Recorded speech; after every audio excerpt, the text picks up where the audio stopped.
News కి స్వాగతం. ప్రేక్షకులకు నమస్కారం. ఈ రోజు మనం చూడబోయే వీడియో రమణేశ్వరం. ఇది హైదరాబాద్ నుంచి వరంగల్ వెళ్లే రూట్ లో భువనేశ్వరం దగ్గర ఉంది. దీని లొకేషన్ డిస్క్రిప్షన్ బాక్స్ లో ఇస్తున్నాను, చూడండి. రమణేశ్వరం ఇక్కడ అతి ముఖ్యంగా చూడవలసింది బంగారు విగ్రహం. బంగారు శివలింగాన్ని ప్రతిష్ఠించారు. ఎంట్రీ టికెట్ ఉందండి. ఒక్కొక్కరికి ఎంట్రీ టికెట్ 100 రూపాయలు. అలాగే మనం వెహికల్ వేసుకొని వెళ్తే కార్ అయితే 50 రూపీస్ తీసుకున్నారు. ఇది చాలా ఎకరాల్లో ఉండడం వల్ల తిరగలేని వాళ్ళకి ఇక్కడ బ్యాటరీ కార్స్ ఉన్నాయి. బ్యాటరీ కార్స్ ఎక్కలేని వాళ్ళకి వీల్ చైర్స్ కూడా ఉన్నాయి. వీటిని మనం అమౌంట్ పే చేసి తీసుకువెళ్ళొచ్చు. ఇప్పుడు మనం చూడబోయే విగ్రహం మహాకాల భైరవునికి, భస్మ మహారుద్రునికి, భస్మ శివలింగేశ్వరునికి ఓం నమ శివాయ అని స్మరిస్తూ దైవ పాదాలకు మనం భస్మార్పణ చేయవచ్చు. అలాగే కుంకుమార్పణ చేయవచ్చు. అభిషేకాలకు సపరేట్ కాస్ట్ ఉందండి, అది పే చేసి మనం చేయొచ్చు. ఇవి అష్టవిధ లోహ శివలింగాలు. వీటికి కూడా అభిషేకాలు చేసుకోవచ్చు. అలాగే ఇక్కడ ఇంకొక ముఖ్యమైన విగ్రహం ఇప్పుడు మనం చూడబోతున్నాం. ఇది ఆదిలక్ష్మి సహేత ధనలింగేశ్వరుని విగ్రహం. ఈ విగ్రహాన్ని 100 నోట్లతో కానీ 100 నాణెములతో కానీ అభిషేకం చేయవచ్చు. వాటిలో మీరు 8 నోట్లను కానీ 8 నాణెములు కానీ తీసుకొని వచ్చి మీ పూజా మందిరంలో ఉంచినంత మాత్రాన అపార సిరి సంపదలు, అష్టైశ్వర్యాలు పొందడం జరుగుతుంది. ఇక్కడ 2000 అద్భుత లింగాలు, దేవతామూర్తులను దర్శించి అభిషేకం చేసి సత్ఫలితాలను పొందవచ్చు. ఈ 2000 శివలింగాలను మనం ఇప్పుడు దర్శించుకుందాం. ఈ వీడియోని చివరి వరకు స్కిప్ చేయకుండా చూడండి. ఎన్నో వింతలు, విశేషాలు చాలా బాగా ఉన్నాయి. చూడండి, గోల్డెన్ విగ్రహాన్ని కూడా చూపిస్తాను. గోల్డెన్ శివలింగం 800 కేజీల బరువుతో కలిగి ఉంది. దీనికి అభిషేకం కూడా చేయవచ్చు. స్కిప్ చేయకుండా చూడండి.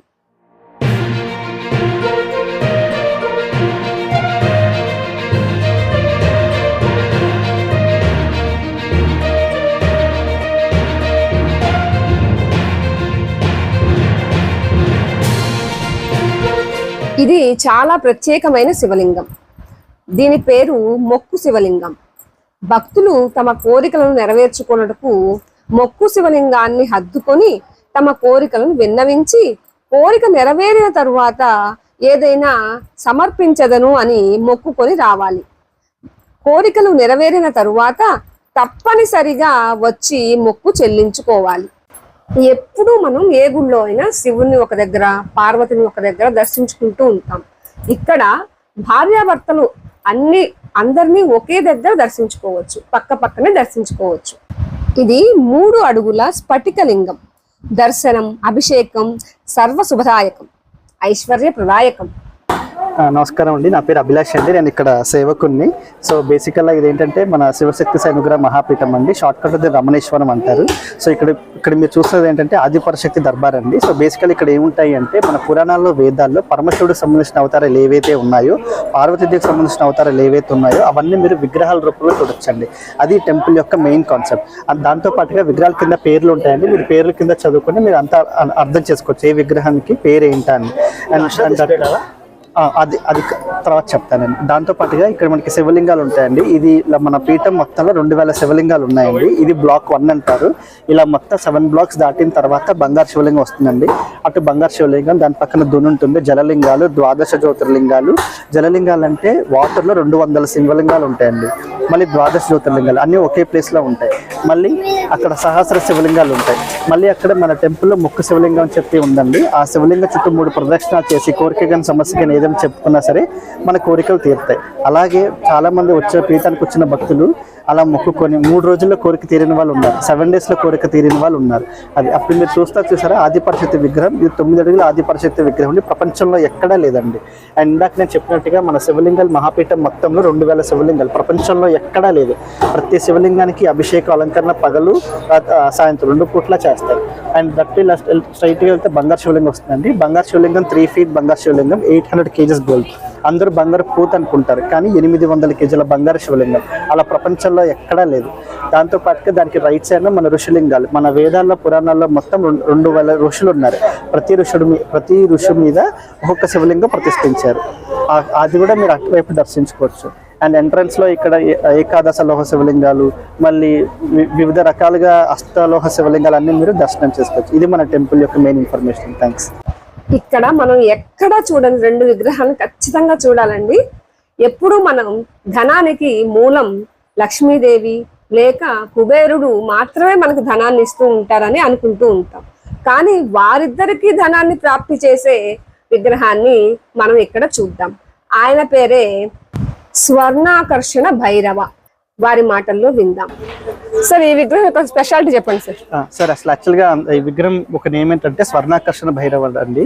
సో బేసిక్ గా మనకి పురాణాల్లో వేదాల్లో ఏమనుకుంటారంటే ధనానికి సంబంధించిన దేవత ఎవరేమనుకుంటారు, దేవుడు మన లక్ష్మీదేవి అని అనుకుంటారు. కానీ అసలు యాక్చువల్గా చెప్పాలంటే యాజ్ పర్ ద వేదం లక్ష్మీదేవి కాదండి. పురాణాల్లో వేదాల్లో మెన్షన్ చేస్తుంటే ఐశ్వర్యానికి ధనానికి అసలు దేవుడు ఎవరు అంటే స్వర్ణాకర్షణ భైరవుడు అండి. ఈయనే లక్ష్మీదేవికి కుబేరులకి ధనాన్ని సమర్పిస్తూ ఉంటారు. ఈ స్వర్ణాకర్షణ భైరవుడు ఎవరంటే పరమశివుడి యొక్క వన్ ఆఫ్ ద అవతార స్వరూపం. భైరవ అంటే శివుడి యొక్క అవతారం. స్వర్ణాకర్షణ భైరవ, స్వర్ణాన్ని ఇచ్చేవారు. ఎవరికి? ఇక్కడ మీరు చూస్తున్నారు కుబేరుడు, లక్ష్మీదేవి. సో స్వర్ణాకర్షణ భైరవ అంటే ఇదన్నమాట. ఇది మెయిన్. ఇలా ఉంటారు యాజ్ పర్ ద వేదం. పురాణాల వేదాల్లో ఈ విగ్రహం ఇలా ఉంటుంది. ఆయన యొక్క స్వరూపం ఇలా ఉంటుంది. ఇది ఒక వన్ ఆఫ్ ద మెయిన్ స్వరూపం. ఇది కూడా శివస్వరూపమేనండి. కింద పేరు స్వర్ణాకర్షణ భైరవ. లెఫ్ట్ సైడ్ లో కుబేరుడు, రైట్ సైడ్ లో లక్ష్మీదేవి. స్వర్ణాకర్షణ భైరవ. ఇక్కడ ఇంకొక ప్రత్యేకమైన విగ్రహం పార్వతీదేవిని మనం ఎప్పుడు శాంతమూర్తిగానే చూస్తాం. పార్వతీదేవి యొక్క ఉన్న విగ్రహాన్ని చూద్దాం.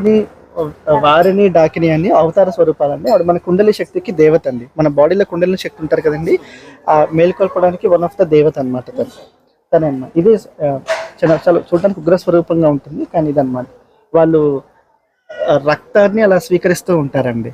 ఇది పార్వతీదేవి అవతార స్వరూపం. మళ్ళీ వాళ్ళ భర్త శ్రీ కదంబ భైరవాయ నమః. ఇప్పుడు మేము చూసేవన్నీ ఏంటంటే దశమహావిద్య స్వరూపాలు. వాళ్ళు దశమహావిద్యలు అంటే మనకి అమ్మవారి స్వరూపాలు. దశభైరవులు అంటే మన శివుడి స్వరూపాలు. సో శివుడు, అమ్మవారు, దశమహావిద్యలు, దశభైరవులు ఇలాగా. ఇప్పుడు ఫర్ ఎగ్జాంపుల్ మీరు చూస్తున్నారనుకోండి, ఇట్లా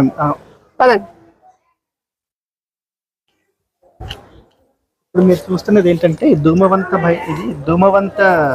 ధూమావతి దశమహావిద్యలో ధూమావతి దేవి నమః అని ఒక అవతార స్వరూపం అండి.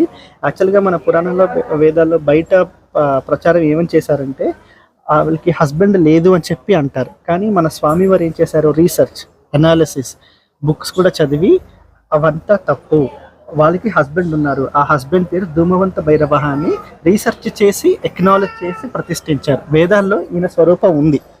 ఇలా మొత్తం స్టడీ చేసి చెప్తారు. ఇప్పుడు మీరు యూట్యూబ్లో కానీ బయట ఏ ప్రవచనాలు చూడండి, వాళ్ళు ధూమవంత భైరవకి అసలు ధూమావతి భైరవి దేవికి లేవు అనుకుంటారు హస్బెండ్, కానీ ఉన్నారు. ఇలా రీసెర్చ్. ఇప్పుడు మీరు చూసే ప్రతి విగ్రహం కూడా స్వామివారు రీసెర్చ్, అనాలిసిస్, బుక్స్ చదివి, టెంపుల్స్కి వెళ్ళి మెడిటేషన్ చేసి పర్ఫెక్ట్గా వచ్చిన గాడ్ మెసేజ్ ఏదైతే ఉందో ఆ స్వరూపంతో చేశారు. అంతేగాని ఏదో ఆర్డర్ ఇచ్చేసి ఆ ఫోటోని పంపించేసి ఇలా అలా ఏం చేయలే.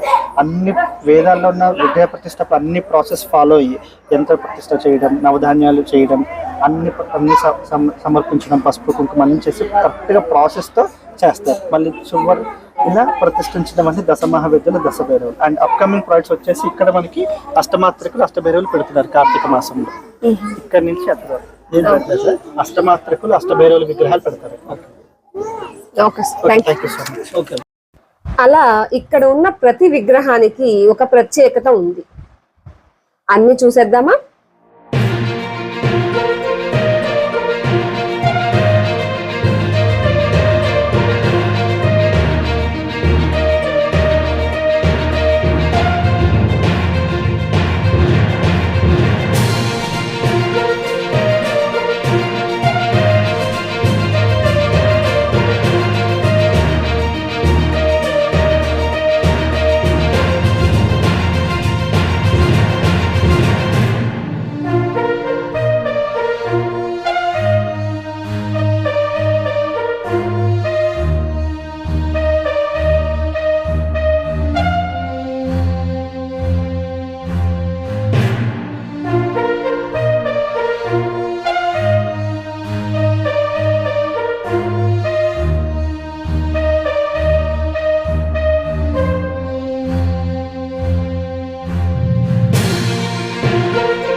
ఇది ధునిని మనం ప్రదక్షిణ చేయవచ్చు. అలాగే ఇక్కడ అతి ముఖ్యమైన బంగారు శివలింగం ఉంది. దీనికి మనం అభిషేకం చేయవచ్చు. అభిషేకానికి 500 రూపాయలు ఒక్కొక్కరికి ఛార్జ్ చేయబడుతుంది.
ఇవి జలలింగాలు, ఎల్లప్పుడూ జలంలోనే ఉంటాయి. వీటికి రోజు జలాభిషేకం కూడా జరుగుతూ ఉంటుంది. ఇక్కడ ప్రతిరోజు 1 గంట నుంచి 2 గంటల వరకు నిత్య అన్నదానం జరుగుతూ ఉంటుంది. అలాగే ఇది రేపు జూన్ 29వ తారీఖు ఆత్మ సాక్షాత్కార మహోపాసనం కార్యక్రమం జరుగుతూ ఉంది. ఆ రోజు చాలా ప్రత్యేకమైన కార్యక్రమాలు జరుగుతూ ఉన్నాయి. ఆ రోజు 10 గంటల 30 నిమిషాల నుంచి 11 గంటల 15 నిమిషాల వరకు విశేష అభిషేకాలు జరుగుతూ ఉన్నాయి. అలాగే 11:30 నుంచి 1 గంట వరకు ప్రత్యేక తాంత్రిక హవనం జరుగుతూ ఉంటుంది. 1 గంటకు ప్రత్యేక భోజనం కలదు. సాయంత్రం 4 గంటలకు దర్శనము, దివ్యాశిస్సులు జరుగుతాయి. కాబట్టి దర్శించుకునేవారు ప్రత్యేక దర్శనం రోజు దర్శించుకోండి, అంతా మంచి జరుగుతుంది. అలాగే ఈ వీడియో మీకు నచ్చినట్టయితే లైక్ చేయండి, షేర్ చేయండి, మీ అభిప్రాయాన్ని కామెంట్ చేయండి. Please subscribe our channel.